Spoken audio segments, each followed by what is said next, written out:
Hi, it's Saturday night. Everybody's out, I don't think.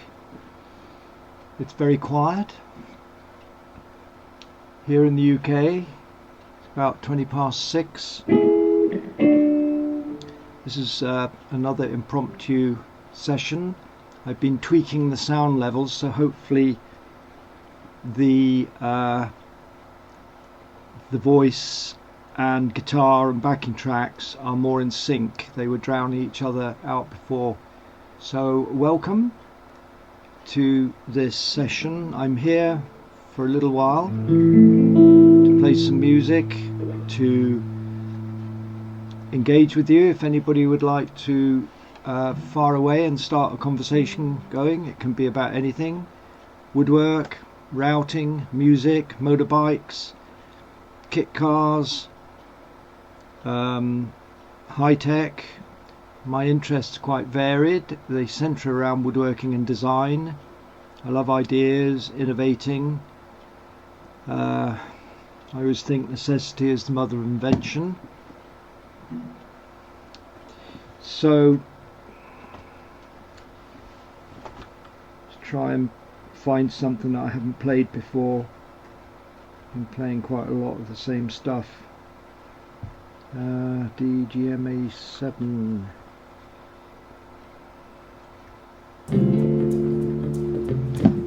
So please tell me if this is too loud. It's taken a while tweaking it.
Hi Joe, good evening. I'm live streaming a little bit earlier this evening because, well, I suppose the mood took me, so I hope that this finds you in a good mood.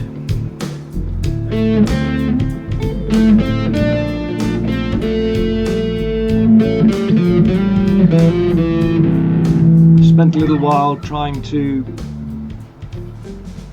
get the sound levels better, and it took me a while discovering how to adjust the sound levels coming into the computer. I was doing everything where they were coming out of my musical equipment.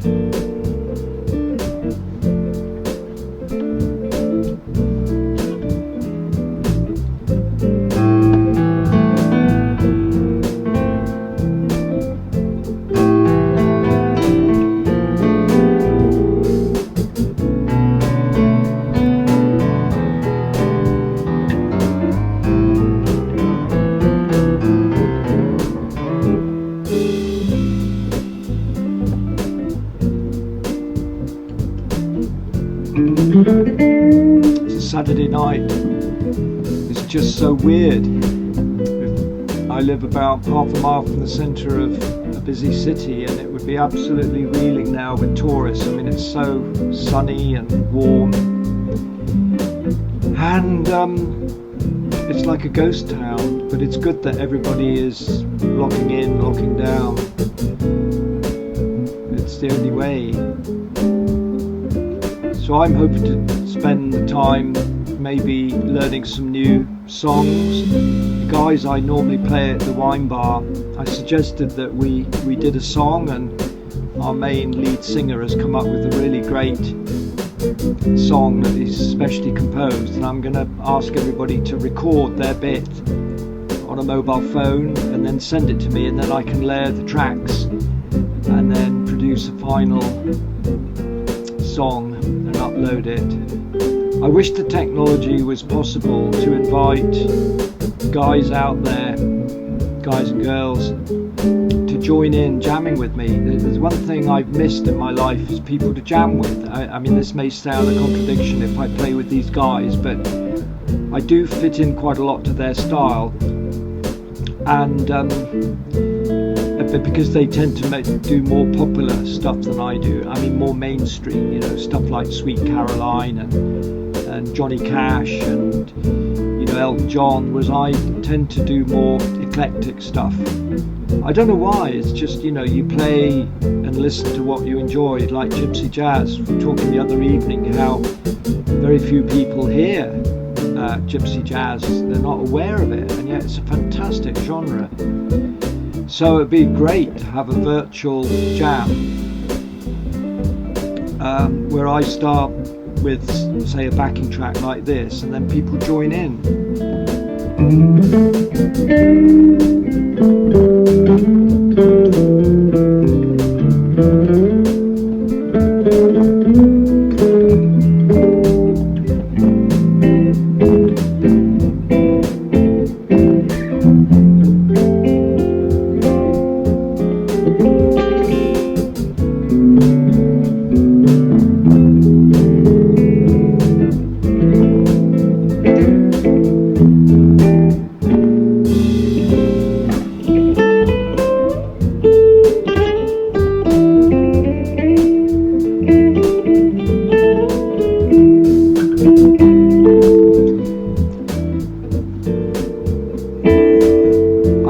Some of the comments that people made yesterday, because I can't always read them, and comments also that people added to this video. So please feel free, if you're watching this post live, you know, when it's embedded on my YouTube channel, please add comments. Feedback is always useful. And somebody said, oh, I rarely smiled. I'm very aware, and I've got an explanation for that. I've worked on my own for many years, and it's funny that smiling tends to be a reaction to other people. You know, it's something we learn at a young age, and some of us smile a lot more than others. And of course, smiles are fantastic. I mean, people with a really good smile, they just, it's so infectious. It's more infectious than this virus, I think. But it's interesting, and I've noticed, my observation, I'm a bit of a people watcher, that as people get older, their mouths, I don't know whether it's life experience, but it goes down. I thought I really should get some sellotape and, lifted up. But I'm glad she said that. She said that in a very well-meaning, nice way. I appreciate that. I forget her name. She just made this observation, but people have observed before that I don't smile, and it doesn't mean that I don't feel happy or in good humour.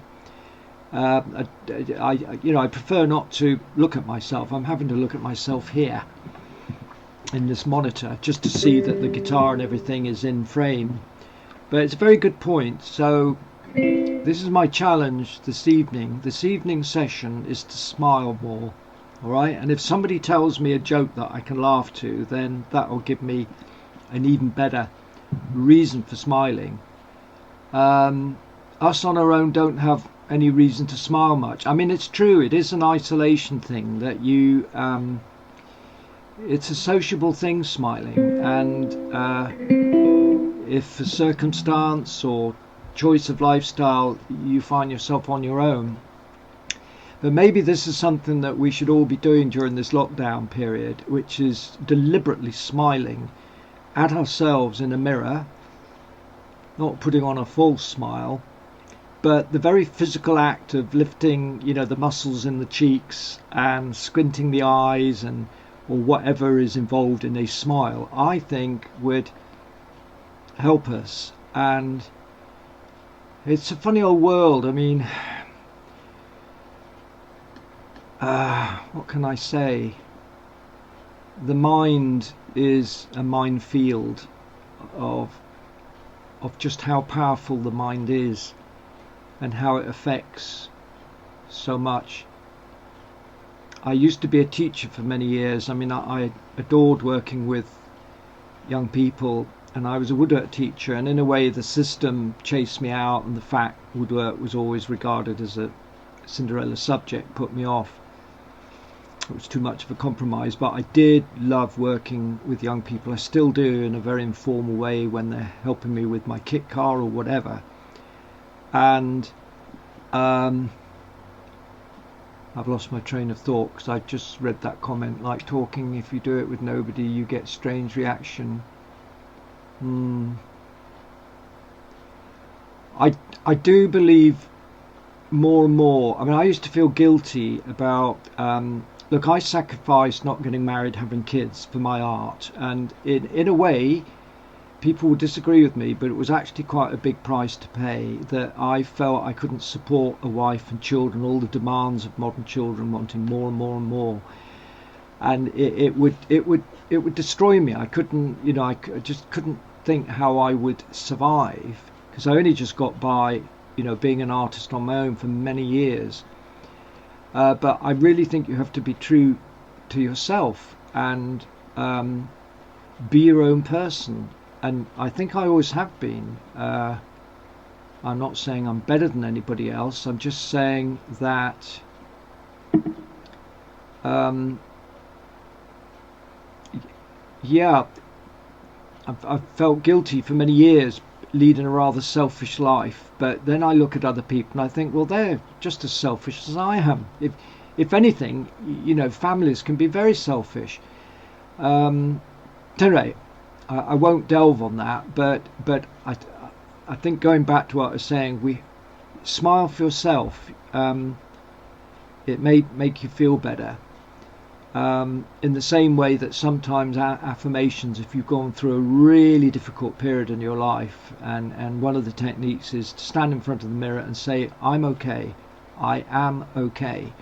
Because a lot of us don't feel okay, whether it's physically or as personalities or achievements or whatever yardsticks we're judged in this life by.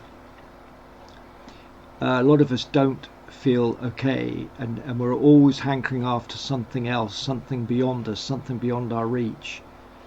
So these are hard lessons to learn, because you're on your own in a way trying to learn these lessons in a crazy world of celebrity culture and money. I can't believe how money has become the currency for everything.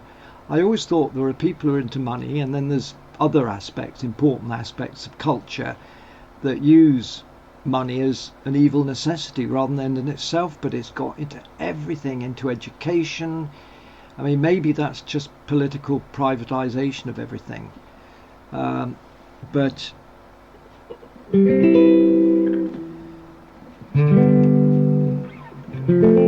mean, I'm not the world's best guitarist, and it's been a wonderful experience for me playing with these guys who are much better than me, that I kind of got together as a kind of loose collaboration to play at this wine bar, which sadly has been cancelled or postponed during lockdown.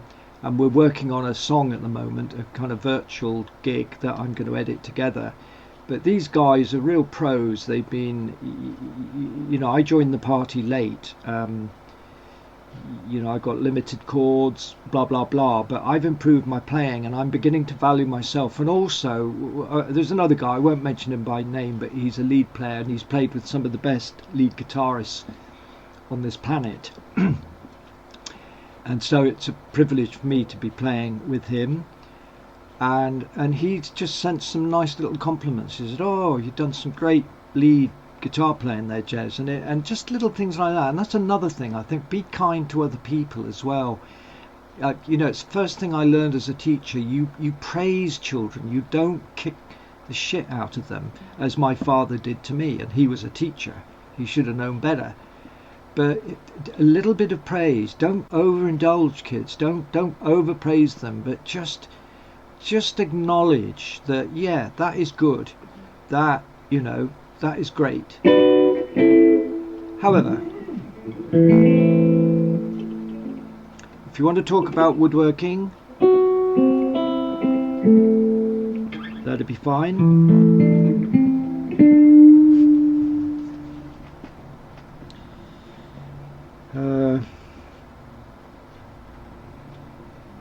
Try and find something I haven't already played.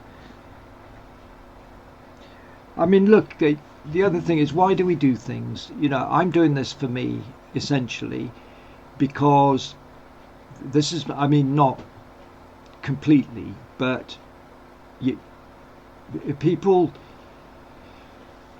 often, like politicians, they're doing it for you and for the benefit. They're not. They're doing it, everybody is motivated for themselves. And it's taken me years and years and years to accept that. I actually thought there were genuinely a lot of people out there who are totally selfless.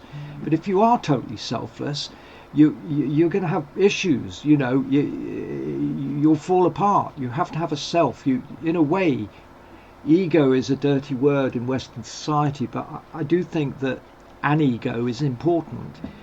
Obviously, too much ego, it's not a good thing. And but so yeah, why am I doing this? I did it because I've been on my own all day and I'm going mad like most of you for different reasons. But I haven't been out. I'm a bit scared of going out, to be honest, because I'm listening to the news and I'm doing what I'm told, but I've got to go out and have exercise. But I haven't been out today. I've been working here at the computer. So I just thought, well, maybe I should do a regular thing like I did it at 8 o'clock yesterday. And maybe, I think somebody made a comment, oh, we should give advance warning. But if I plan it for 8 o'clock, then the clock is ticking and I'm feeling pressure on me, and then it all goes pear-shaped. Whereas if I do it when I feel like it, I feel it can flow better. But there's no knowing really, because it's a lottery, because I'm one of millions of live streaming videos at the moment. There'll be more and more and more during this lockdown, people using the internet far more. I wouldn't be at all surprised if the whole internet broadband thing collapsed because, of overheating. But yes, then it wouldn't be spontaneous. I think spontaneity is good, and I've learned as a designer that you can put in the discipline of all the sweat of trying to solve a design problem. Then often when you let go, and then a spontaneous idea comes into your mind and it solves the problem, it cracks, it breaks that deadlock, and you move on and arrive and achieve a solution. So although I've lived a fairly disciplined life for most of my life, you know, conventional jobs, 9 to 5, respecting the boss, doing what I'm told, blah blah blah. At my stage in life, I do have wonderful freedom, and I remember reading years ago about Japanese pilots were only allowed to fly if their biorhythms were above a certain level, and that was physical, intellectual, physical, and emotional. And it makes sense because I had a brother-in-law who's my brother-in-law, and he split with my sister, and he was grounded for a while because the divorce was quite stressful. But that was good thinking because we're all emotional creatures. And so what I'm saying is that because my time is my own, there's nobody to stop me, thank goodness, from getting up at 3 o'clock in the morning and working on my latest book. And I often do that. And there's nothing to stop me staying in bed till 11 o'clock. I don't have a nagging wife to say, get up, you know, do this, fix the shelves, blah, blah, blah. I am totally my own person. I mean, it's a scary thought because I am very much on my own. And again, to why I do this, it's contact with other people. Some of you I've never met. Some of you are like friends. My YouTube channel, I mean, I've kind of made friends, you know, as far away as Mongolia and Alaska. It's amazing, this form of communication. So I hope I'm not sounding as though I'm banging on and waffling. I can't see who's up there, but if you've just joined the chat, hello, please say who you are, what time it is, where you are. And whoops, I'm always doing this. You click on the wrong part of the screen and I lose everything. And oh, there's 5 people watching, yeah. So Joe has said hello, and hello to Joe. So anybody else like to say hello? Don't feel shy. Yes, my clock says 10 to 8. Well, of course it does, because that's a still image taken at 10 to 8. It's not a live image. This is called a background. I could do a live image. I just have to have another camera, but I've already set up an extra camera, which you can see. I'm going to move it. You see this one here. Now I could point that behind me, but it's not a it's quite a cheap camera, so it wouldn't pick up my wardrobe. So the wardrobe is a still image taken on my broadcast camera. So believe it or not, the background image is a 4K image, but of course once it's streamed, it all funnels down to whatever resolution is on YouTube, which is probably maximum of 1080. But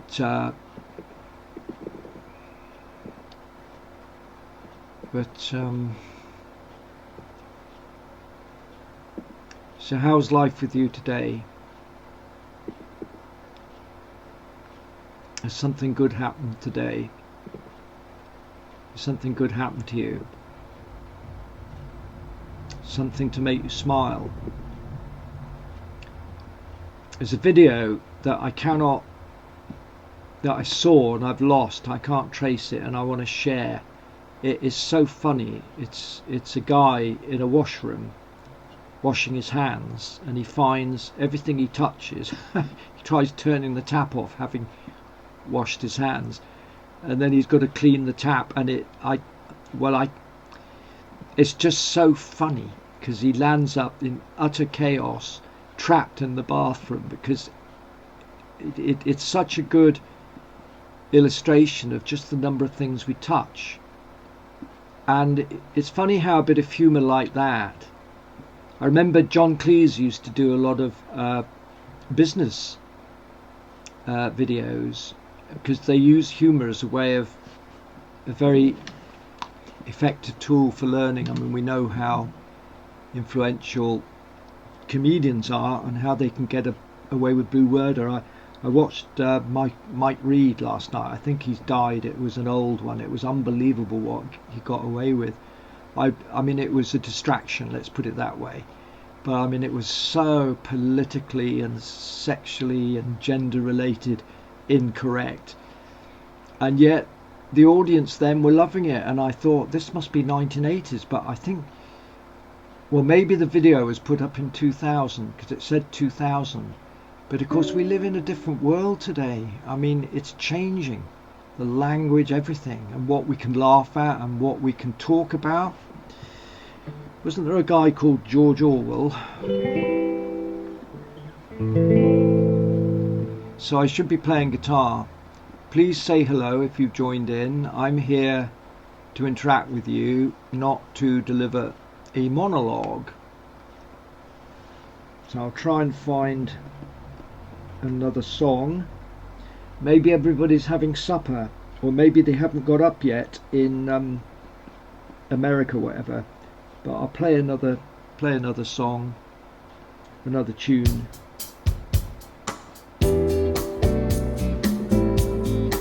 Haven't played this for a while. It's a familiar opening to a famous pop song.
Ask me some questions about woodworking or vehicle restoration, guitar making, building outdoor structures, boat building.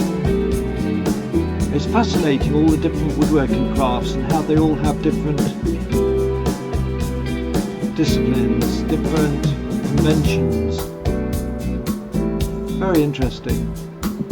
There's a guy called was it Raymond Burke? He did a TV thing years ago, possibly in the days of black and white TV, and he wrote a book called Connections, and he made these wonderful connections about seemingly unrelated aspects of life, but of course everything does connect up.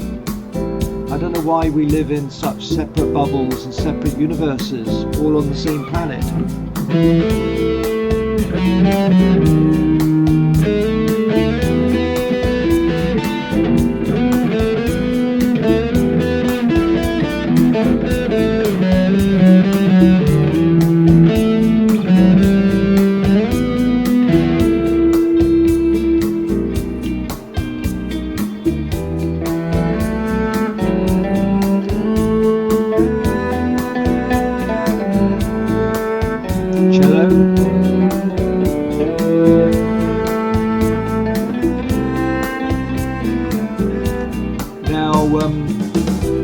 don't know whether you've asked any questions, but I can't see anything up there. Sometimes this happens, I only see it afterwards.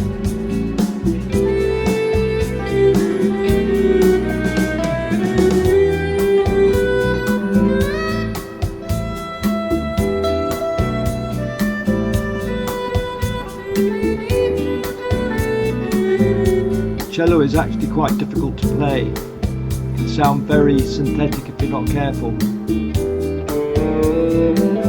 Like that wasn't very good. You've got to move the fingers as though you're playing the cello.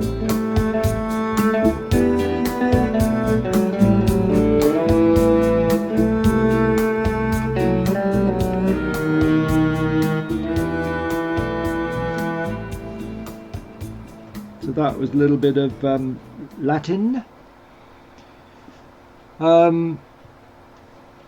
Hi Joe, yeah, maybe there are no other questions, so please feel free to chat, because I know you're a craftsman, you've done a little carpentry, but I know you're a practical person.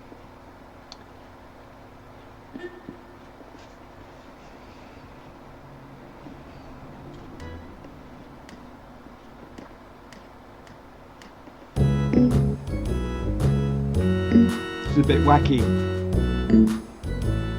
Oh, I don't know when the guitar book will be out. I mean, to be honest, I'm a bit nervous about investing a whole load of time when I don't even know whether the company who are printing the books are going to survive, because it's really difficult. But I'm also very behind with lots of other projects, and I've got 2 books on the go.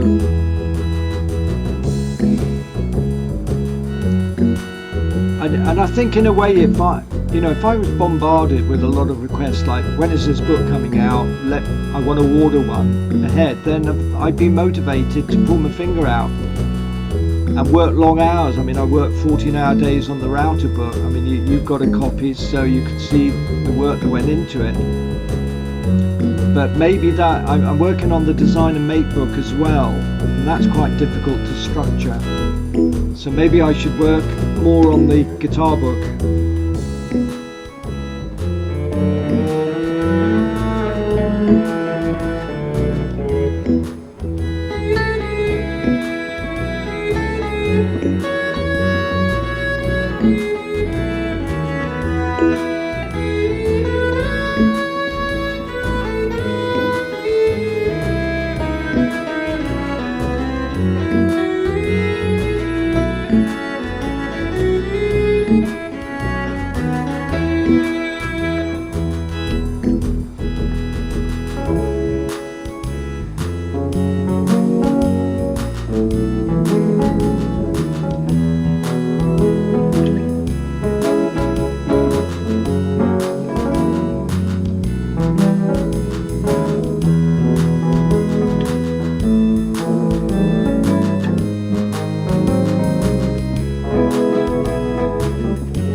Goes on.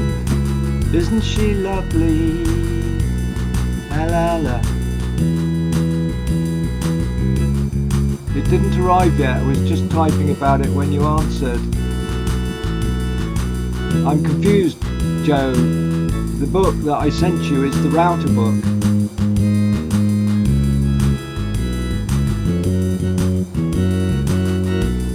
And I think you said you'd already received that.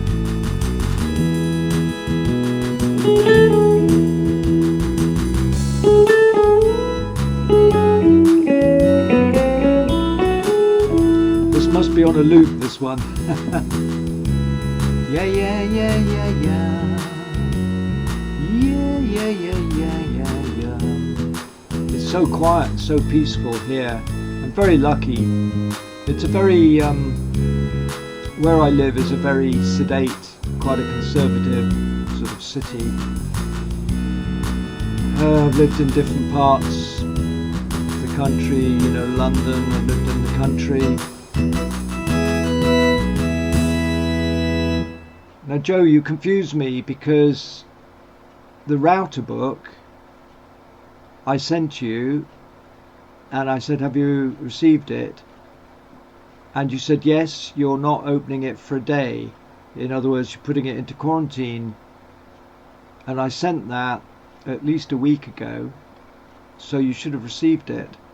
But you did receive it. I'm a bit confused because you've made comments about it. You've actually endorsed it to other people. Because I then said to you, can I use what you said as a testimonial? So are you referring to the guitar book? Because, as I say, I haven't completed the guitar book yet, but I have completed the router book. What?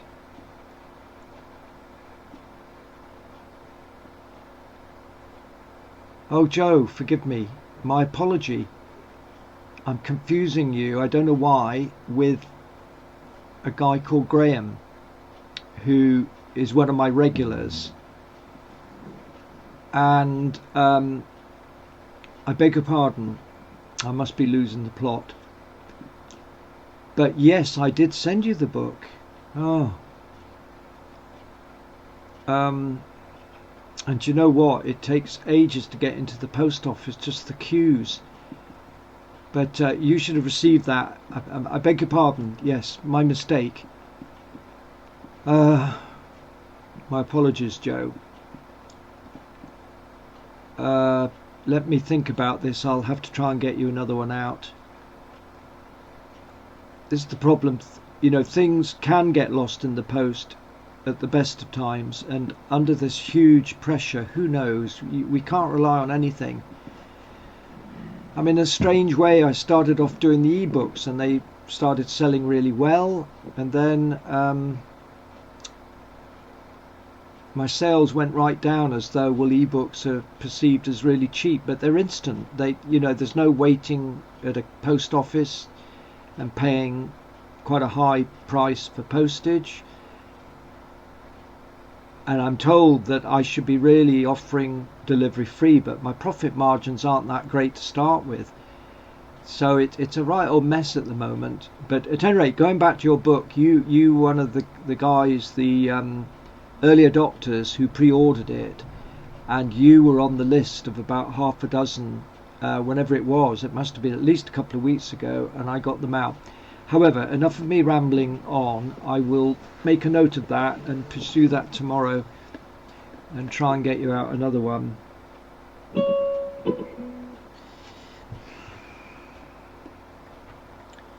So much to think about. Yes, all right, Joe, that's a fair comment. If it hasn't arrived by the end of next weekend, well, that's very reasonable of you, because that's another week. I don't mind. This has happened before. Occasionally I send videos, DVDs, whatever to America, and I ask people just to hang on. And it's gauging what is a reasonable time to hang on. And then 99% of the time they say, oh, it turned up. You know, the postman sent it to the wrong place.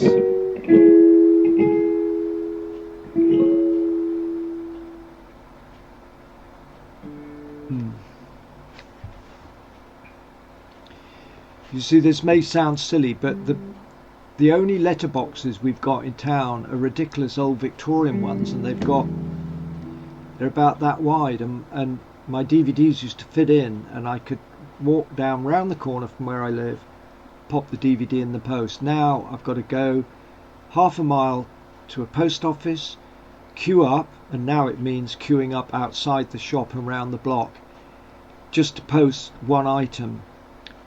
So, good afternoon. Now, Arwind, tell me, is your name Susan? I'm getting really confused here. So thank you, Joe, for bearing with me. Thank you for alerting me. But you were high on the list.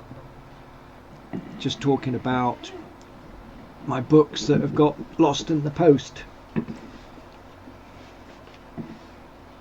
Yes,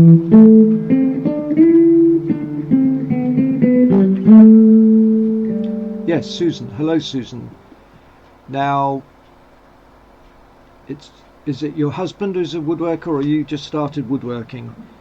At any rate, please feel free to engage with me. You know, ask me. It's a combination of music and chat. Okay, so Dominic. Hi, Dominic.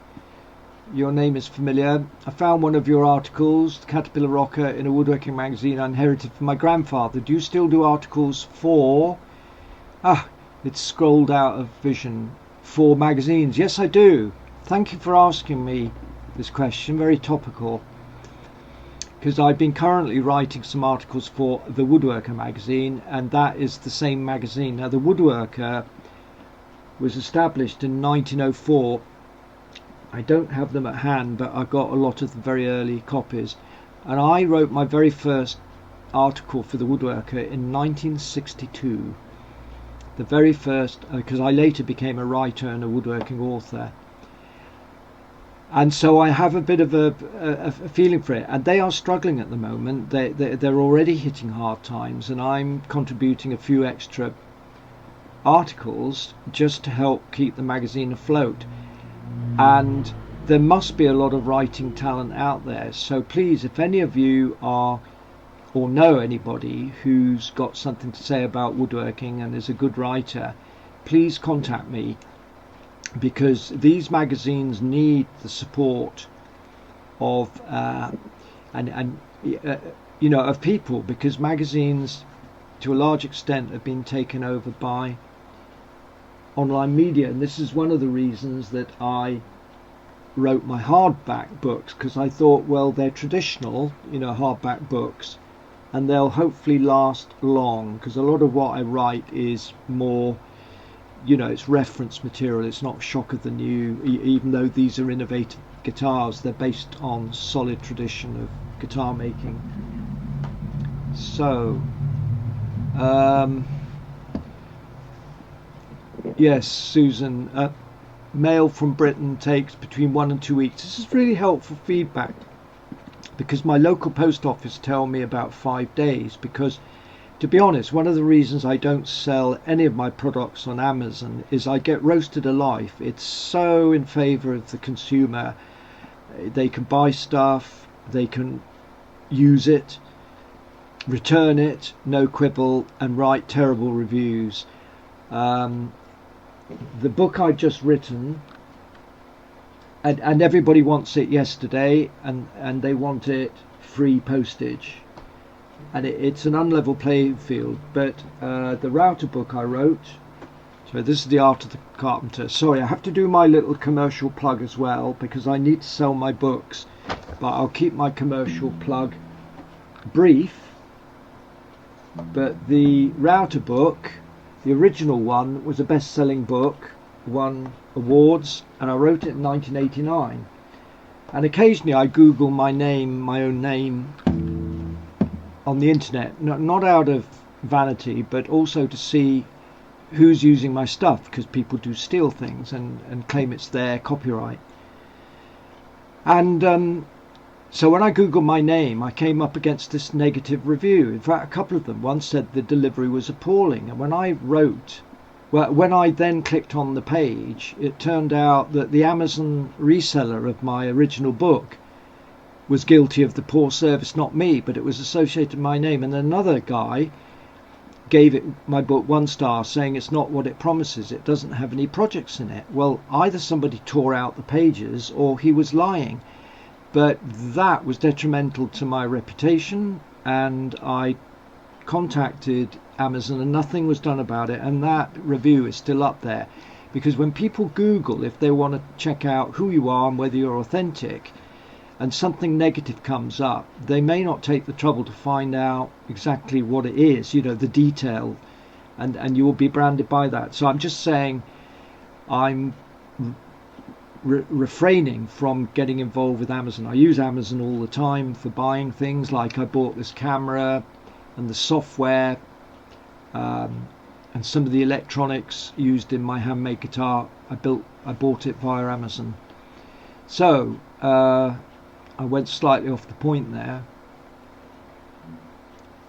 but see what else we've got. Hope the sound levels are better. Please tell me if they are. I spent a bit of time today. Let's do a bit of blues.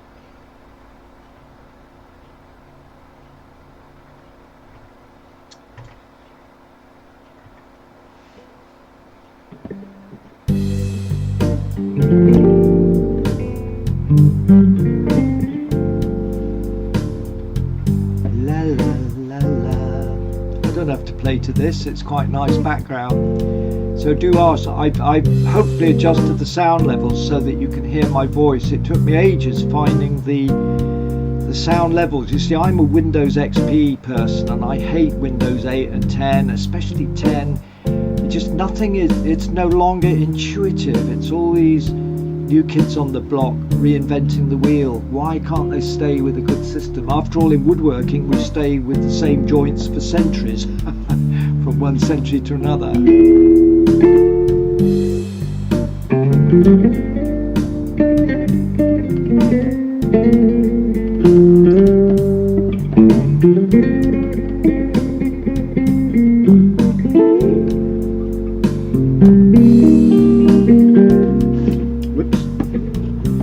Strap gone on the guitar.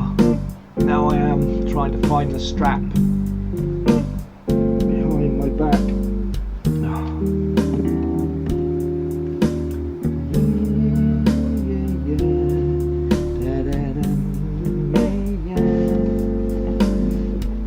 It's not very nice when you're playing a gig and the strap suddenly disappears and you have to save your guitar from crashing on the floor.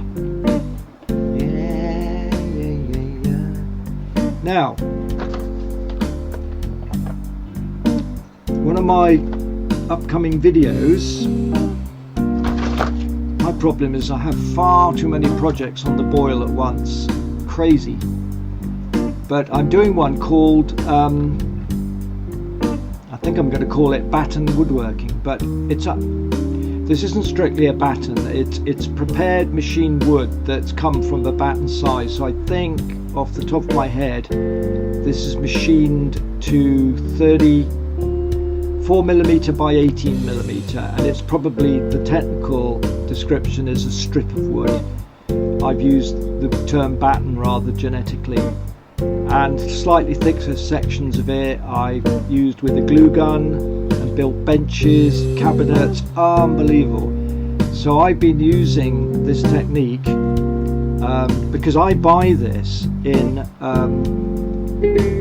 2 meter lengths in packs of 8, and honestly I haven't hoarded food during this lockdown, I'll tell you that, but boy do I hoard battens. You know, I usually stock up at my local, we call them sheds in England, B&Q, like Home Depot, and I buy it, you know, I fill up my wagon, because it always comes in useful. It's so good just using one standard section of the material.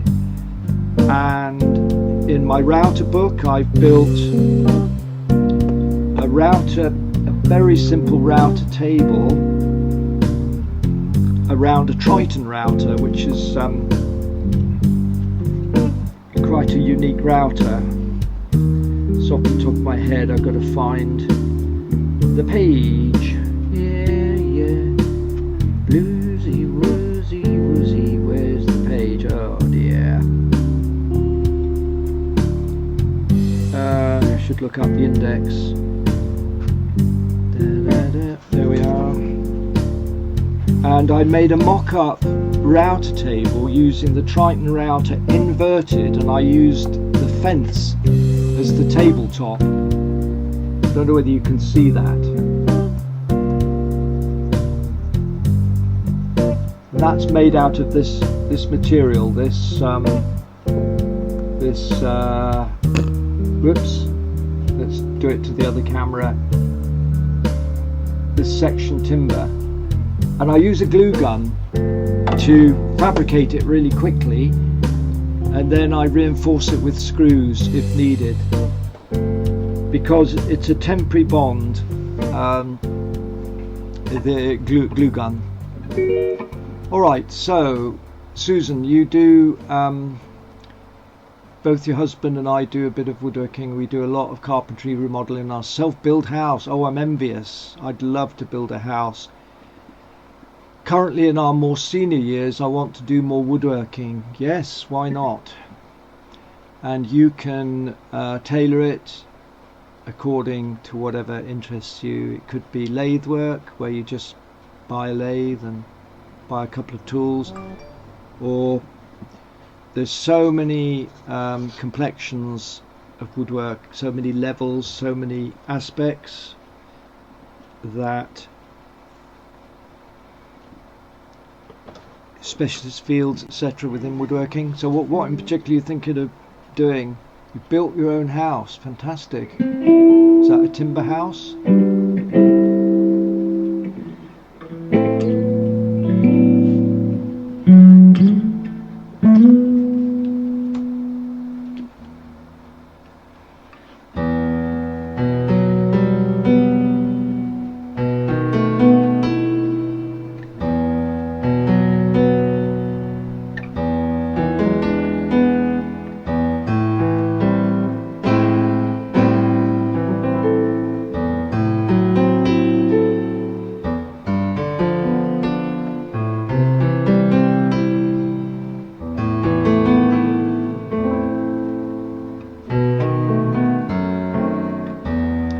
Standard American stud framing.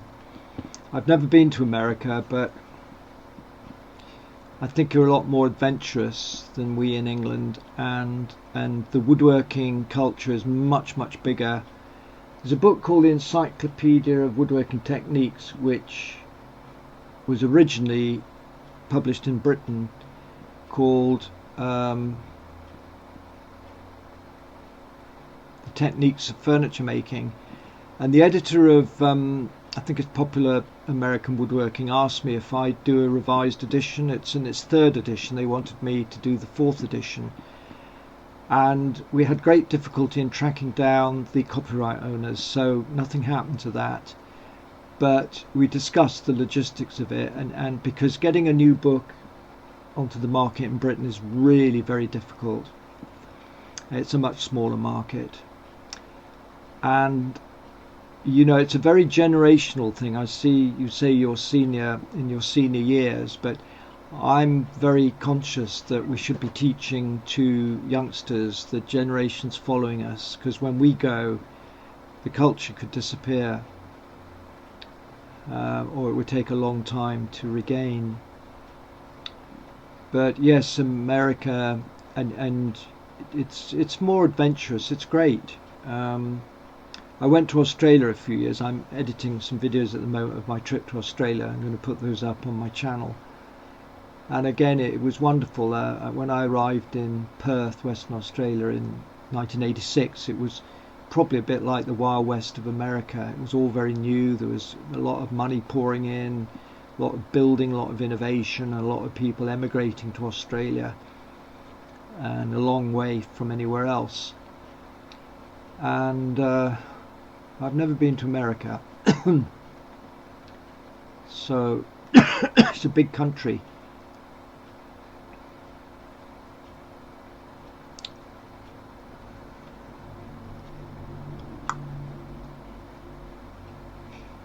I've been told to smile.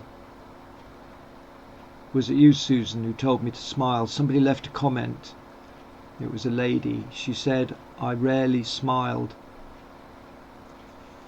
And I was saying earlier on, before you joined in, that it's very easy when you work on your own that your sides of your mouth just drop down. It happens to a lot of people as you get older, but you know, when you're in your own company, it is very hard to smile. I mean, we should. I'm going to make a bet. It's been pointed out before that I don't smile enough. It doesn't mean I'm unhappy.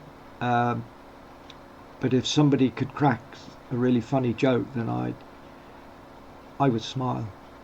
I love people who smile. It's very rare. It's rare in my city. My 24-year-old is starting to work on small woodworking projects with me. Lovely. I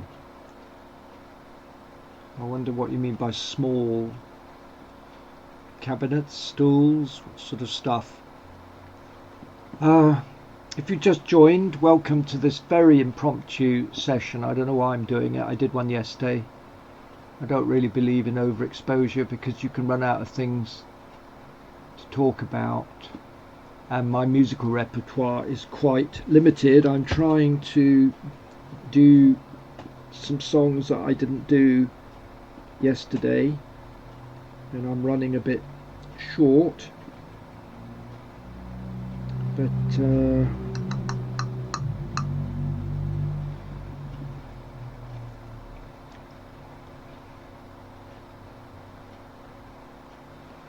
so how are you dealing with this lockdown?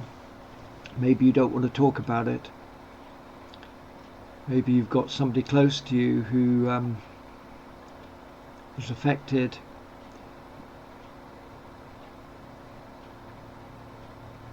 Dominic, have you ever attended Maker Central at the NEC? I haven't. Full of new blood.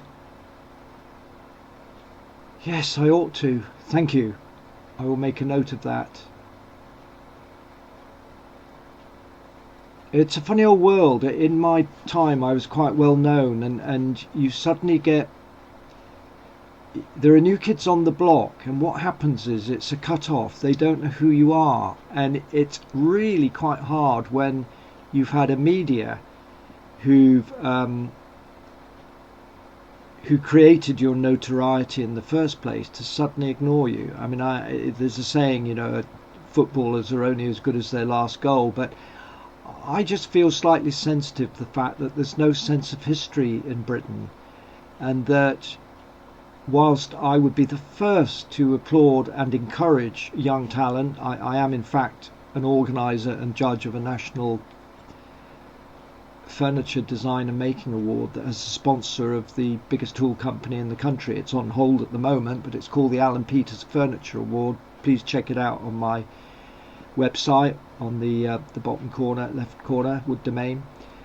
But I'm very aware that it's a different bubble, and I'm having to readjust the fact that I was once very well known and now I'm not known at all. I'm being very honest here. It's a hard one. It's not just ego. It's because I actually cringed a lot of it. I've got all the original articles and what they wrote about me. I was like the model because I was one of the pioneer designer makers in the 1970s. There were only a handful of us. Now it's totally exploded. But for 2 or 3 decades I was pretty well known, invited to exhibit all the major UK exhibitions, exhibited abroad, etc. Taught at the major colleges, on all the major furniture courses. But today I'm an unknown.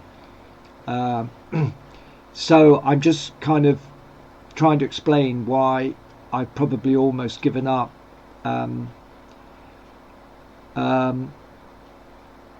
Because it would be nice to go to a thing like this and bump into somebody who said, "Oh, hi, Jeremy. Wow, you're still going, are you? You're still doing it. What are you up to today?" I mean, it happened to me a couple of years ago at an exhibition, but he tended to be a person of, well, he was a bit younger than me, but not of this. It's a very generational thing. What I'm getting around to saying is there's an awful lot of ageism in Britain, not so evident in the music industry, and that's why I'm spending more time making music than making furniture. But I ought to check it out. Dominic, you saw me on forums. Oh yes, never made the connection till forums. I mean, a fellow furniture maker said, "Why on earth did you agree to go on that program?" It was like leading a slam to laughter. But I said, well, I get an opportunity of 15 minutes of fame to 4 million people, and by fame I actually mean their attention. And I didn't mind that I was the sacrificial lamb, because actually I think it showed up the ignorance of the so-called TV experts, because it's a game show basically. But I had an opportunity to introduce modern design on British television that is just not being done. Where is it? There was that lovely guy Llewellyn Bowen who did a series on contemporary furniture dating back to the Bauhaus period.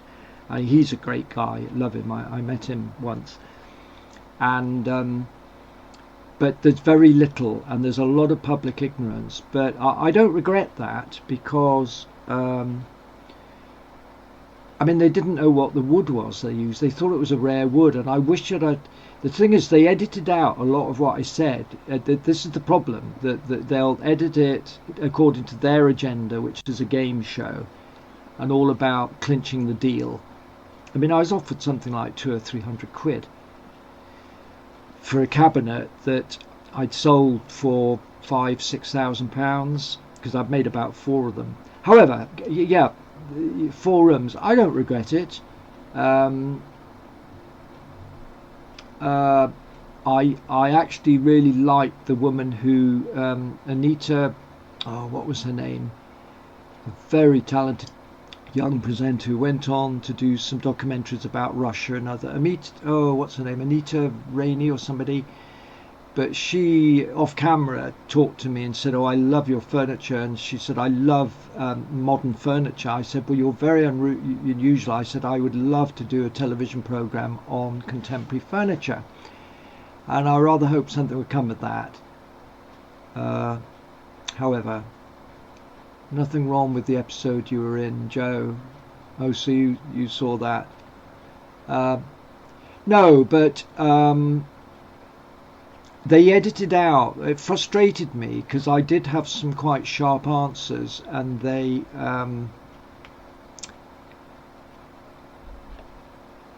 cut them out and included really crass stuff like, maple is a really rare wood. Well, it isn't. I should have said, well, if you tune into the channel next door, this is a Saturday night program, the channel next door being BBC One, Come Dancing, you'd find plenty of maple, because the dance floor is made of maple. Everybody knows that maple, Canadian rock maple, is used for dance floors and badminton sports hall floors. And these so-called TV experts didn't know that.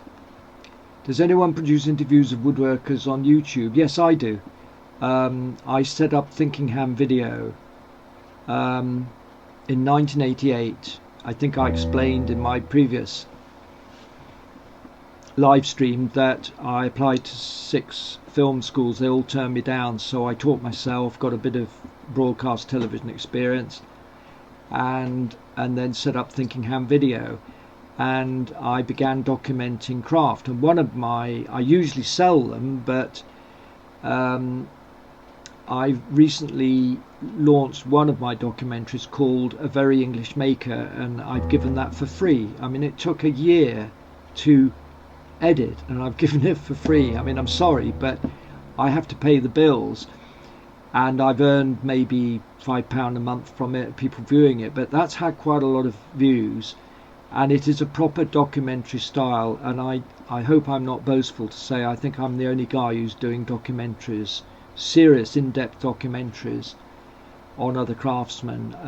I've done The Maker's Maker, which is on my website, of Alan Peters, and I've already said I'm the organizer and a judge for the Alan Peters Award, but I did my best to keep his legacy. He was a major force. And this ties in with what I'm saying, that people are so easily forgotten, and I refuse to allow him, our major British craftsman who was adored in America and Canada, to be so easily forgotten. These new kids on the block, they've got no sense of history. It's as though it's all me, like today. Well, the reason that Alan Peters was such an influential figure was that he had such respect for tradition, but he moved tradition on. I remember he saw my early work in the 70s, and he said, "Really, Jeremy, you do well to go to your museum and see how wood behaves over the centuries," because I was doing really radical stuff as though wood didn't move at all. It was my kind of impatience to do what I wanted with wood, but you can't just do what you want. There'll be a kickback because wood does, it does shrink and expand.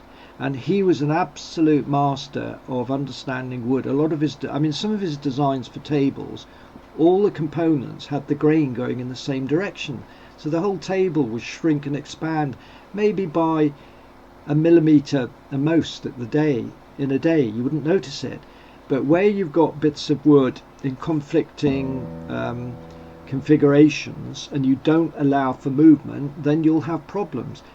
Classic example is a mitre joint on a picture frame. When that mitre is perfectly cut, that diagonal, it's a perfect joint.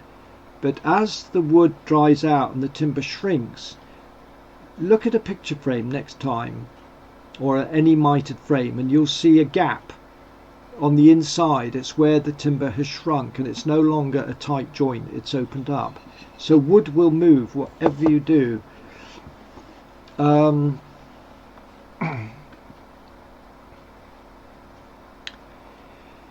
Yeah, I don't know, Dominic. You say there's a lot of interest in the type of furniture I do. Eames and mid-century. One of my Facebook friends said that a chair design of mine was very mid-century looking, and I said it's not. It's late 20th century. I said I wasn't even aware. I don't think mid-century had been invented, the term invented, when I was making stuff in the 70s, which is like late 20th century. Get myself tied up in knots here, but I hope you follow my drift, that it's very easy to classify. My rationale for making was totally different to a lot of the stuff that was mid-century. But yeah, I'm noticing some of my early rocking chairs are turning up at European galleries, selling for far more than originally. So I should be pleased about that, because that gives confidence to any would-be investor who wants to live with a beautiful object but want to know that they're not wasting their money. I mean, most of my clients have done it not for financial gain, but because they just love the work. And I've even tried to buy back some of my early rocking chairs, but they hand them down to their children. That they value it. So I don't know what the interest is. I've given up. I'm spending more time making music than furniture. I've made hundreds of pieces of furniture. I survived for about 40 years, and to be honest, it was like going against a brick wall. Well, life is short. I've got white hair now. I'm not going to be around forever. My time is very valuable. I'm spending it on writing books, such as the router book that I've just done. I've got 200 copies of this to sell, so please spread the word. Please get people buying, because I've invested in this. It's based on the best-selling original book. I've had good reviews of it so far, and I've got a website where you can buy it. But yes, handing down knowledge is very important. But yes, I did a series of videos called Furniture Today, and I focused on the contemporary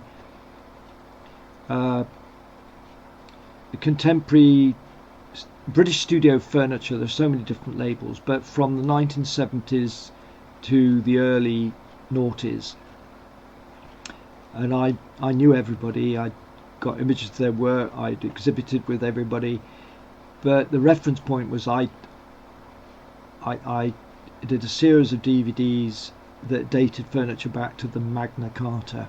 So it's British furniture that went through the medieval period, the age of oak, the age of mahogany, the age of walnut, the age of the designer, Thomas Chippendale, those people, the arts and crafts, the reaction against the vulgarity of mass production, industrialization under the advent of steam power, right through to the Bauhaus, which form follows function, and something that influenced my work profoundly, through to Art Deco, Scandinavian design, where the relationship between craft and industry was far more healthy than in Britain. It's always been a class thing, a hierarchical thing. you know, the styles of the day were dictated by the courtiers who, you know, went through Europe bringing back the latest fad to impress the monarch at the time. And hence we've got a hodgepodge of furniture designs. I mean, I may sound radical because I am, because it's a very conservative, narrow lens that we look at furniture. It's this kind of reverence that we pay towards tradition without actually challenging it. My history of furniture lecturer at Shoreditch College wrote off the Victorian period as an ugly, irrelevant period, and in the main I agreed with him. It was ugly, it was cheaply made, it was mass production gone mad for the first time. But the high points in British furniture design were the Queen Anne period and the age of the designer, which was late 18th century, Robert Adam, Hepplewhite, Thomas Chippendale. Thomas Chippendale wasn't the finest craftsman, he was amongst the finest craftsmen. There was a guy called Thomas Vile. Now imagine inheriting a Vile piece of furniture or a Chippendale. But there you are, you've got a little potted history of furniture, and it's all under Furniture Today. I sell that as a series of DVDs, and because there's very little that's documenting, archiving our rich furniture culture, of which modern design is a continuum. So when people do modern 21st century sculpted cabinets with linen fold panels carved by 3D in them, that dates right back to whenever it was. Linen fold, oh, I've forgotten. It was done in, it was the Dutch 18th century, I think. Somebody please correct me. My wife has a question. She wants to know if you could pick one piece of woodwork which defines me, what would that be? Oh, thank you. That's a really nice question. I'm just going to flash through to some of my other backgrounds for a moment because I might find one. I think I know which one it is. Well, my trademark, I don't know whether I've got it here, is my rocking chair. Let's whip through these. Probably haven't got it.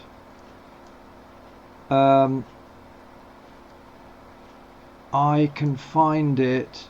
Hang on a moment. These are different backgrounds, as you can see, because sometimes my live streaming is on specific topics. Right. Oh God. Okay, I think the one that I think defines me is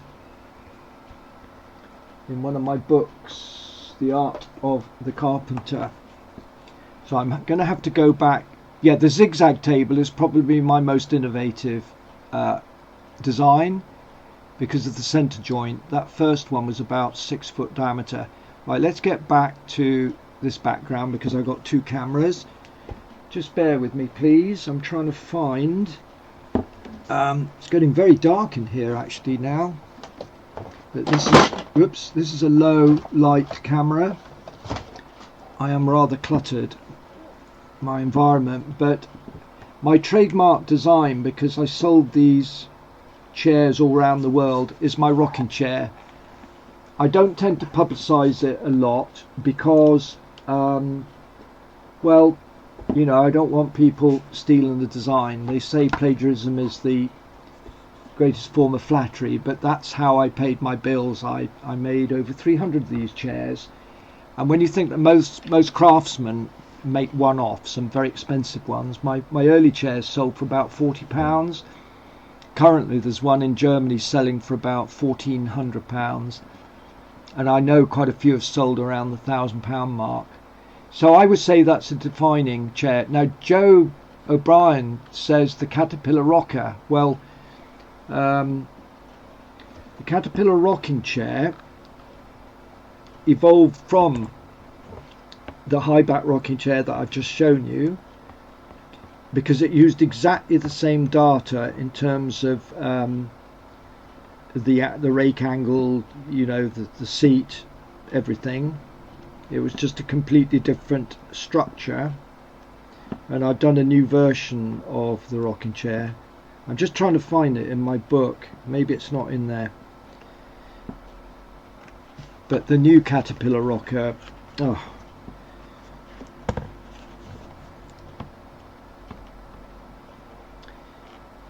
Yeah, it's more a piece of sculpture, and the story, it very nearly became a very famous chair because I got a phone call once from a TV advert company doing an advert for Cadbury's chocolate or something. Here we are. And they said, we like that chair as a backdrop. I'll show it to you if I can find it. Caterpillar rocker. Get the glare away. Get the gist of that. And there's another image of it somewhere. It was published in the Woodworker magazine in 1984. That's the front view of it, so it looks kind of quite Japanesey there. However, the producer phoned me up, have you got a chair? And I said, well, I don't have one, but I could get one. I could borrow one from a client. I could get it tomorrow, and they said, no, we need it today. And it's funny because life's a lottery. I mean, that one, there's a guy called Ron Arad, and his chair, a very good designer. Susan asked me about documentaries, and I made a documentary about him and his sculptural chairs. And he designed a chair called the Rover chair, made out of a Rover seat, and it was featured on the Jeremy Clarkson Top Gear program. And that kind of catapulted his notoriety. So I'm just saying, does one want to be famous? That's a question to think about. A lot of young people buy into this, what's it called, The Voice, all these Britain's Got Talent, and they're heartbroken if they don't win. And I think, my God, it doesn't come easy. If it comes easy, it goes away quickly. So, but working as an artist and being totally ignored would not be a very nice thing. And if you think of Van Gogh, he probably had a pretty hellish life. I've been very lucky. I'm not comparing myself to Van Gogh, but I'm a person who's had a degree of notoriety, and I'm thankful for that. It's just when it suddenly disappears, it's something you have to adjust to. And whether it's ego, maybe it is ego. But I hope that answers the question. But I've always loved ideas, so I've always had a very active mind. I hope I will to the day I die, God willing, to create new ideas. I've never run out of ideas, whether it's for music. I mean, I improvise music. I cannot copy. It's not in my nature. It's not in my DNA to copy. And it's for two reasons. I'm not ashamed. I'm not restraining from saying I had a very brutal father who discouraged me from woodworking. He wouldn't let me play the guitar. Just about every breath of air was negated by him. So when he died when I was 17, it was like I was a free person, and that freedom has been manifest in the way I've worked wood. And the other thing is, I trained at Shoreditch College, which was very, very traditional training, and I had to do what I was told the traditional way. I'm so glad I had that training, but I thought that these traditions were of a different time. We're living in a different time now, so I want to express the era I live in. I cannot fake an era that I didn't live in. I can't understand why people make antiques when they've no idea what it was like living in the 18th century. Talent without fame, now fame without talent. Well, there is a lot of talent in Britain. I'm especially musical talent. I'm amazed occasionally when I organise these wine bar sessions with our band. a girl will come up from the audience or one of her pals and say, look, so and so, she's a brilliant singer, could she sing? Now, I had one girl who I said yes to, and she sang totally out of tune, and I got a rollicking from the manager. He said, don't do that again, because we were being paid to deliver professional music. But on another occasion, being the rebel I am, I said, look, I've got to audition you. I said, just sing in my ear. It was really noisy, and I could tell she had a wonderful voice. And so I gave her the microphone, and she blew the place away, and it was like, well, she was a secretary or something from Essex. You know, like that was her day job, but she sounded like Mariah Carey or Adele, or, you know, the talent in Britain of singing is mind-blowing. And in a way, the talent in woodworking at exhibition level is mind-blowing. Some of my students, you know, after a year or two, were producing work that took me 5 years to get to that standard. Shall I play another song? Am I talking too much?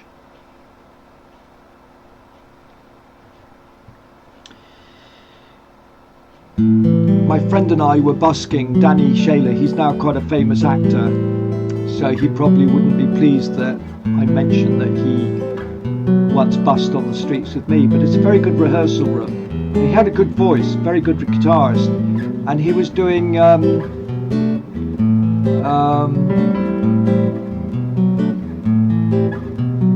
Moon Dance, which is what I'm playing here. So I've got the wrong story. Was Moon Dance by Van Morrison. At any rate, I've got it wrong. We were playing, he was singing Brown Eyed Girl, and Van Morrison, who lives in Bath, walked by and he didn't even smile. and Danny was a good singer. But I think Moon Dance, is Moon Dance by Van Morrison?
Ask me some more questions.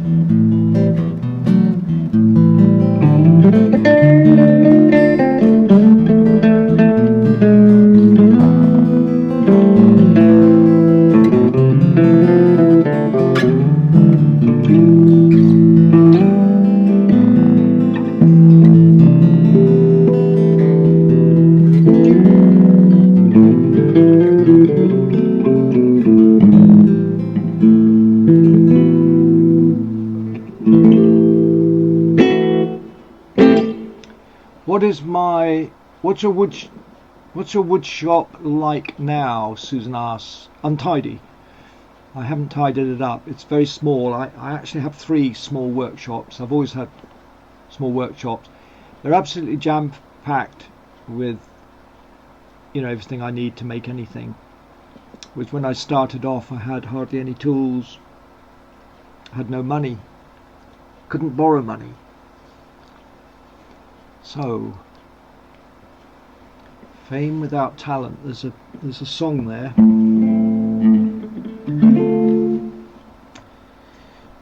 I forgot to turn the light on in here, and it's getting dark.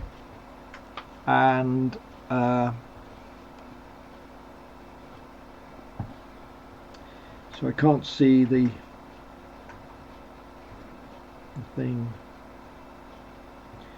Oh, I'm going to do a Gary Moore backing. I just love it. I find Gary Moore really therapeutic.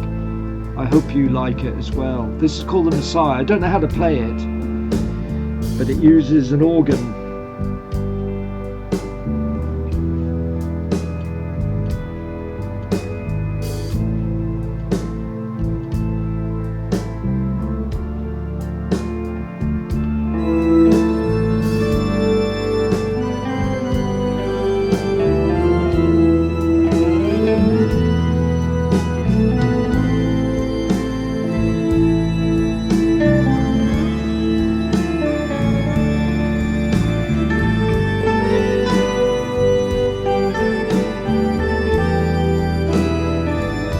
Of course, he sings it as well, or he used to. He passed away.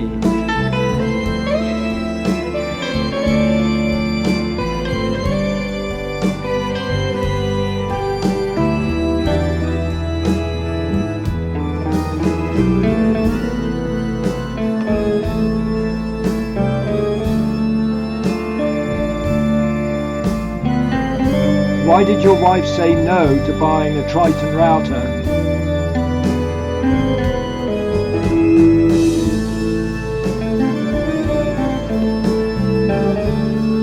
Well, Susan, ask your husband to join in on his Hammond B3.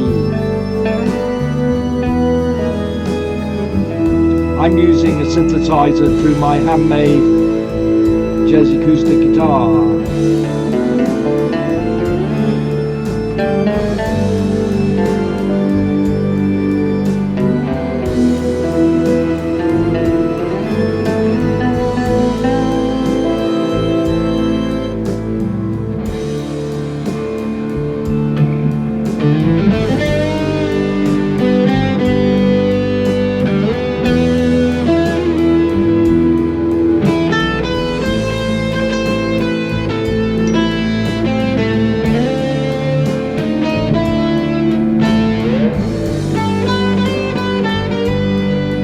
See, I'm probably not playing the tune faithfully, I'm just kind of following these wonderful chords.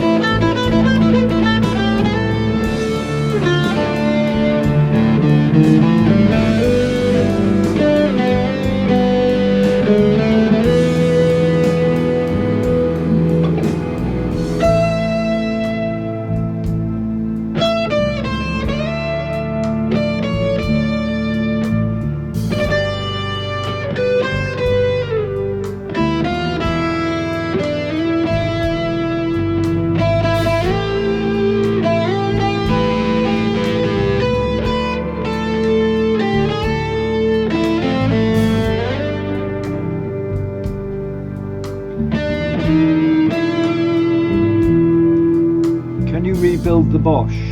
Interpretation, yes. So what happened to the question about my Bosch router has died, should I buy a Triton? It's one of those questions that you have to answer for yourself. You can't ask somebody like me. It's like too disconnected. You know, what's the relationship between Bosch and Triton? All I can say is I've used a Triton. I quite like them. They're quite quirky, but they've got a few features that are quite unique, and they're well built. Maybe I should take a look at it. Certainly have enough time at the moment. Good thinking, Dominic. You have the time and you have the resources to repair. Let's get back to repairing things, please, rather than throwing things away. The planet doesn't like it, all this waste. Depends what's wrong with the Bosch. Problems usually boil down to physical mechanics, like some physical part broken, or electronics, but it could be something like a bearing gone. So I see you use a Triton. Yes, we rebuild it if possible. Yep, it should be fun taking apart a router, just be methodical about it. You know, you'll lose those tiny screws and springs and not remember how to put them back. What I do if I'm taking something apart is either film it or take pictures with my mobile phone, especially with electronic stuff, where because I'm colorblind and I could easily rewire it the wrong way. So I hope that helps, and I hope you enjoyed that little bit of Gary Moore.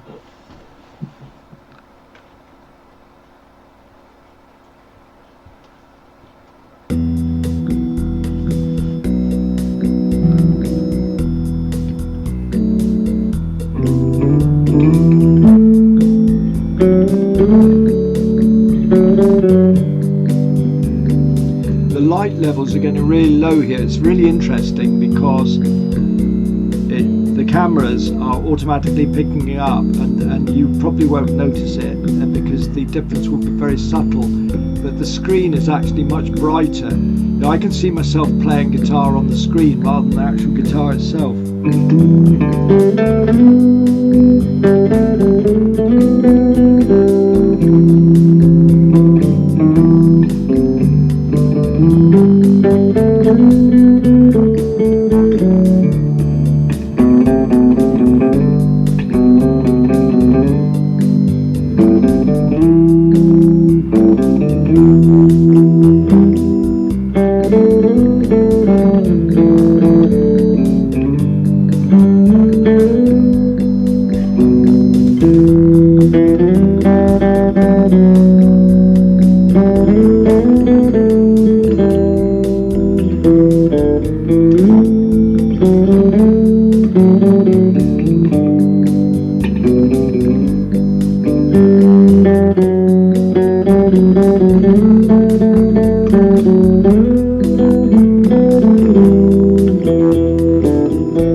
You got a friend? Yeah, yeah, yeah, yeah. I don't know the lyrics. Oh, Carole King, 1973. Wow, still going strong. She's actually one of my Facebook friends. Well, I'm one of her Facebook friends. Millions, probably. Loved her. La la.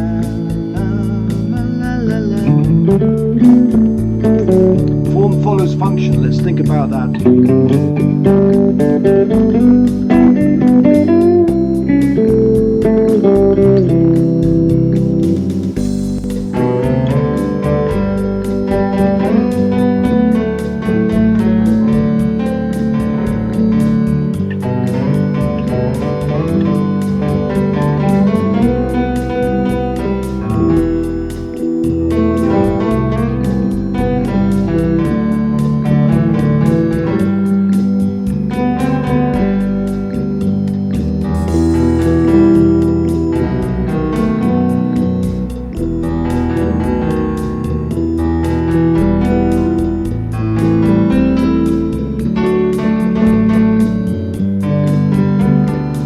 Going off memory, haven't played it for a while.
I struggle with glass houses, especially people who throw stones from them. Okay, so an interesting question. Form follows function. Well, how can we put it? Styles come and go, and they often go in cycles because we are both very imaginative as a race, as a species, and also we tend to copy and are very lazy. So that's one of the reasons why things go in cycles, because we're too lazy to keep on inventing.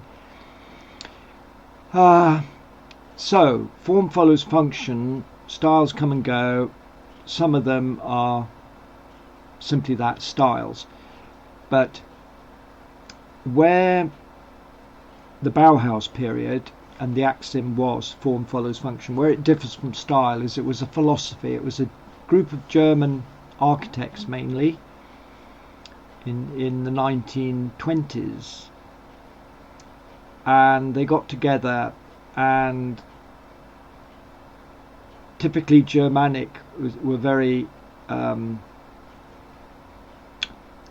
it was minimalism. It was a kind of purism, but it's actually a truth that a really good design, and nature's a very good example, is that the form is not just created as some aesthetic embellishment, like a lot of British furniture. The decoration is plastered onto furniture, which is totally superficial and irrelevant to the structure. The form actually follows the structure, and the structure is the function. And a very good example is Concorde, that wonderful aeroplane, which was a joint project between the French and the English, and of course the Russians and the Americans had their own versions of it. But when you saw that flying, and I saw it frequently, but also the very last flight, I happened to be in Bristol at the time, and it circled around Bristol, I'm guessing around about 2010 or sometime. You'd look at that beast in the sky, and it was very much form follows function. There was nothing superfluous in the design. It's a wonderful philosophy. I don't think it should date. It was the basis of much product design to this day. When you buy whatever you buy, electronic goods, cutlery, tableware, whatever from Amazon, the chances are it's Bauhaus inspired. It's a kind of minimalism. It's and I've been greatly influenced on my own furniture, that within the limitations of the materials I use, etc., and the tools I've got, that the forms result from the functional requirements. So I hope that wasn't exactly a simple answer to your question, but it really is. There are very few examples where form follows function, where you have a piece that leaves you uncomfortable, that it flows, you see it, and I personally have always I'm trying to think of the word, striving for a truth in my designs. A designer never achieves the perfect chair. It's always a little bit beyond your grasp, but that's your aim, that's your inspiration, is to produce that, a piece that you're really pleased with, that ticks all the boxes. I mean, you can design a chair that looks great from the side view, and then you turn it to the back view, and most dining chairs are viewed from the back rather than the front, and it's ugly. And my rocking chair, I think, it ticks the boxes from about 3 out of 4 views, and then there's one view that's not particularly attractive. So requirements I think that got cut off. I struggle with glass houses. Well, glass is a rather cold material, isn't it? And it's too transparent. Oh, stating the obvious. But I mean, I've done a few videos, and my book Designer Making Wood goes into detail about defining actually what design is. There's this myth, there's this commercial label that's attached to design, that design is the way something looks. When people refer to a design, they're talking about the way it looks. Well, the way it looks is just one aspect of its function. An object has a visual function. Not all objects, but certainly objects in the physical environment, such as furniture, specifically jewelry, that is about adornment. But that design is a look, but actually it's more than that. Design is an activity, it's a problem-solving activity, and you first define the problem. And I go into detail in this because it's the basis of my teaching for the last 40 years of analysing, defining a brief and striving towards solving all those problems which are technical, they're aesthetic. The function of the piece is central to, if I'm designing a chair, I don't call it a chair, I call it a body support in space. And then that gives me a wide canvas as to how the structure meets that requirement of supporting a body, and you can be specific about whether the body should be supported for long periods of time, for instance, an easy chair, or a dining chair for short periods. But Susan, you said design has to work. Yes, that's a common utterance by people talking about design, and they say, yes, I understand all the rationale, but at the end of the day, it either works or it doesn't. And you know what? Occasionally a design works and it breaks all the rules that I have just mentioned. And in a way, if you look at the history of famous chairs, the chair was the thing that the top architects always had to have a go at designing. If you look at the milestones of furniture design, like Marcel Breuer's chair without back legs, the tubular steel chair, 1929, they were architects, because, as I said, the Bauhaus was a group of architects. And it was a great challenge of an architect who basically never dirtied his hands. Architects are theorists. They're not like, if you want an architect designed house, get an architect builder, not a pure architect, because architects don't always understand materials, but they've got a very, very good aesthetic sense, and they have the influence, of course, as a job to design a chair, and that chair will be noticed, like Le Corbusier, and the Barcelona chair. The Barcelona chair, 1933, probably the most famous modern chair, alongside the red blue chair by, what was his name, the Dutch designer of the De Stijl group. But he used straight lines. What's his name? The red blue chair. But not all chairs were comfortable. Like Mackintosh, fellow Scotsman, his ladder-back chairs were hideously uncomfortable. So they always say that, well, there is a saying that a designer can make his or her reputation for a decade if they create a new chair, but if it's comfortable, it's a bonus. So it's actually quite easy to design a comfortable chair, because all you have to do is copy the data off a comfortable one that's existing. But to turn that comfortable chair into a beautiful object is a completely different story. But it's something we as designers aspire to. And yeah, on my bucket list will be the perfect chair. Sometime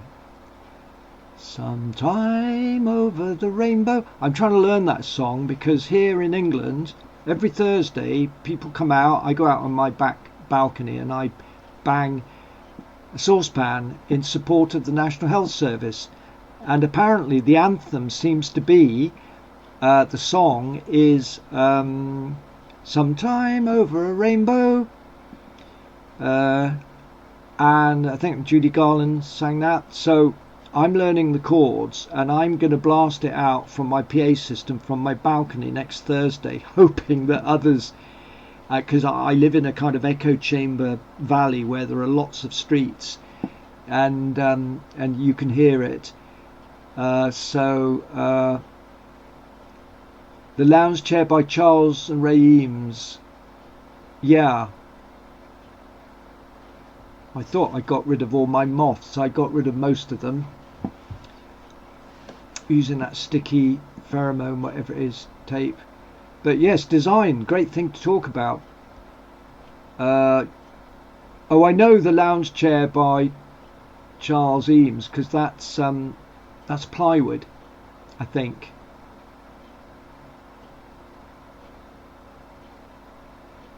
American don't know DSW.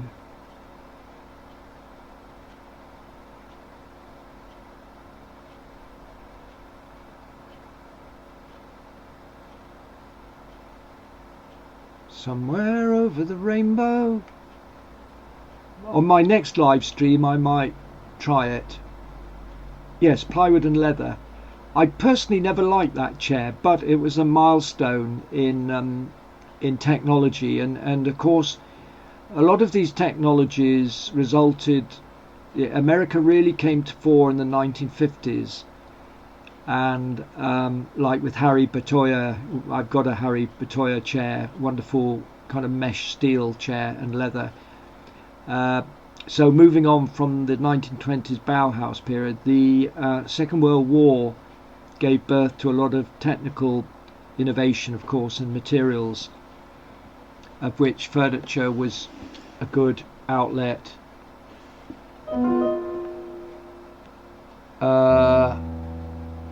Android doesn't multitask Google and live chat. Oh, well, I'm afraid I'm an iPhone snob. No, I hate Apple Mac computers, absolutely hate them, and all designers are supposed to love them. I'm the exception. But I do love the Apple iPhone. The interface is so easy, and I use WhatsApp on it. It's incredible. I bet a lot of people are using WhatsApp and Skype at the moment. I wouldn't be at all surprised if the internet came to a grinding halt. You can see how I'm getting darker because my whole room is, I forgot to turn the light on in my studio. But this is a low level camera. You know, my first video camera was the size of a brick, rather like these early mobile phones, and it's just unbelievable what you can pack into a tiny camera. I love my MacBook, but do all my work on Windows. Yeah, Dominic, because I produce these ebooks and various online media, crafts, publications, I have to keep up to date. So I've got virtually everything. I mean, I've got about 6 computers, different operating systems, got the Apple Mac, got Android tabloids, iPads, you name it, so that if I produce something I can test it to see what it looks like. And I must say I've always preferred using Windows, and it's a shame that it's such a love-hate thing. You're either Windows or Mac, because it's not just that I'm used to the exit box being on the right and everything's on the opposite of Mac. I actually don't find it at all intuitive, a Mac computer. And I don't understand that, because I'm obviously in a minority. Maybe it's because I'm left-handed, I'm dyslexic, I'm colorblind, and a complete crackpot.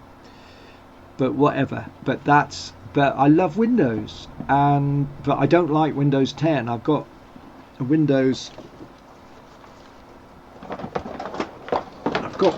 10. I've got probably the smallest Windows 10 computer in the world. It's called a GPD Pocket. Fantastically powerful. I've done a review on this. Alright, see how small it is? And I use a wireless mic. Look how tiny that is. No, it's actually styled on a MacBook. You see, very similar form. See, form follows function. But it's Windows. It's Windows 10, and I just get so fed up with those time-consuming, memory-grabbing updates. And you're in the middle of a job and it spends hours doing an update. I suppose I could do away with it, but Windows 8 is as far as I'm going. I do like Windows 8.1, and I've got some old software that I've loaded on to Windows 8, and I got a nice big screen, 22-inch screen, because I'm forgetting that some of you guys are probably listening and watching me on a tiny 4-inch or 5-inch whatever mobile phone. But I hope you're wearing headphones, because that really transforms the music, and I've linked my music directly from my music equipment straight through, so it's a line thing. What two forms a memorable song? Wow, that's a great question. I have to say I'm not a musical expert. I've got a good ear, I think, but I'm also a musical ignoramus. The guys I play with, they're like walking in jukeboxes, encyclopedias. But what forms a memorable song? Oh, I'm sure somebody else can answer this. I mean, it's such a great question, Susan.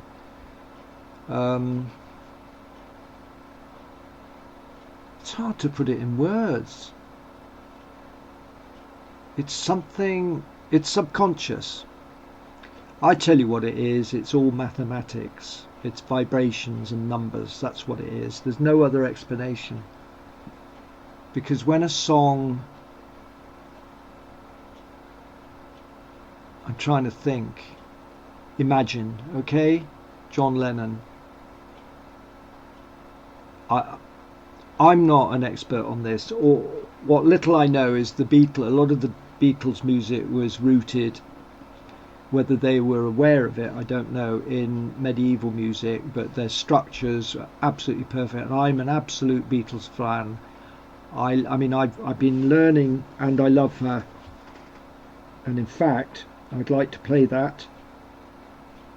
I can't even see the pedals now, because I'm beginning to learn it. 1964 song. But what makes a memorable song? Okay, the one I'm going to play, which is called And I Love You, and I hope you agree with me, but you might not. But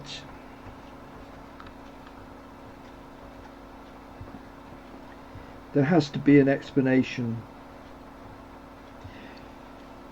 But I think, as you also said earlier on, it's like with the design, it either works or it doesn't work. The same with a song.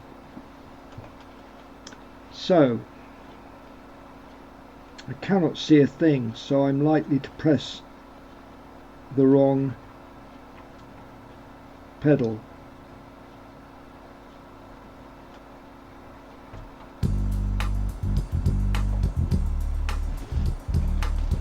This is Beatles, and I Love Her. I was going to sing it, but I can't see it.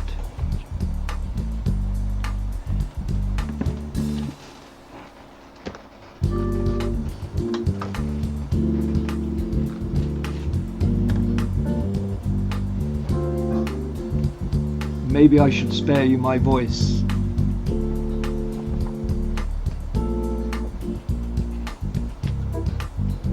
And I love you. Good night, Dominic. Thanks for tuning in. I give her all my love. That's all I do. And if you saw my love too high, you'd love her too. And I love her. Right, we can forget the singing. The key's too high.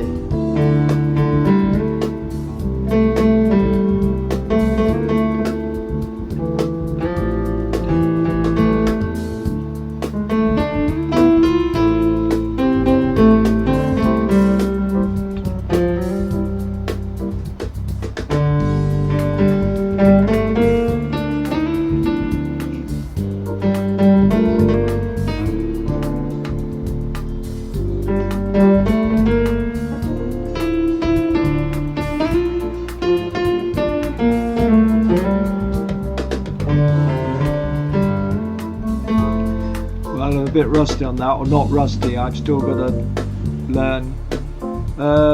Joe says sound and vision work well tonight. Thank you, Joe, because it hasn't worked very well in previous things, and it's just taken a lot of tweaking. But once the settings are set up, it should be alright. I love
should be intuitive to humans. They probably will be one day. Memorable music seems to be similar. It strikes a deep chord. Yes, of course. Yeah, and I love you. I love her. Oh, the Beatles. Happy days. I was there in London at the time. My sister dated what's his name, Mick Jagger. She turned down a date with that guitarist, what's his name,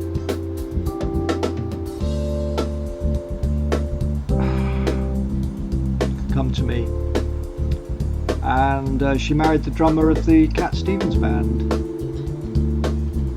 Oh, she went out with Bert Jansch for a while, folk guitarist.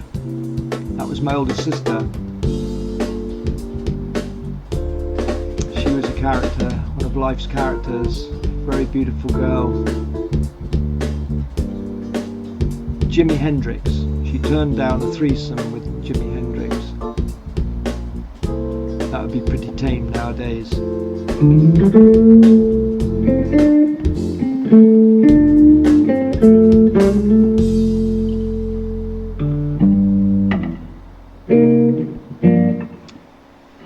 So maybe I should sign off really. This is another impromptu live stream. Hopefully brought you a little bit of distraction, I think is the best word today. I don't know how your day's been, but we can only take it a day at a time.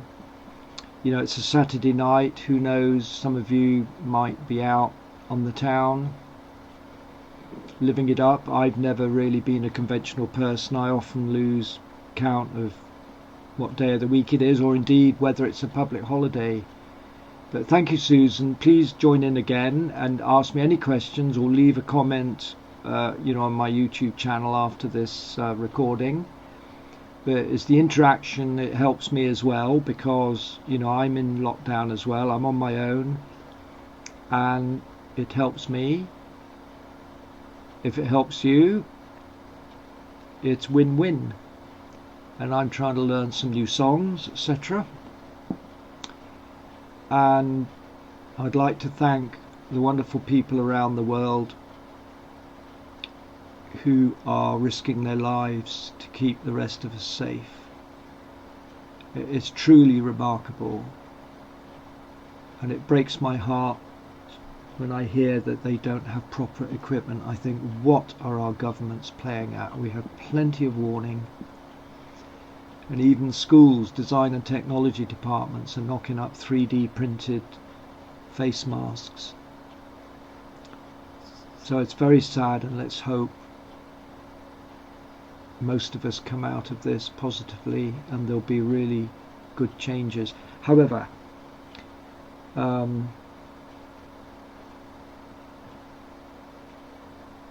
night has fallen here in England. I can't even see my clock to see what time it is. So I'm going to sign off, and thank you very much for listening to me garbling on. If this was a normal video, I'd edit it. I'd probably edit 90% of it out. But somebody did ask me if I'd make some more live streaming. So, if people ask, then I will. However, take care, and thank you for giving me your attention for the last hour or so.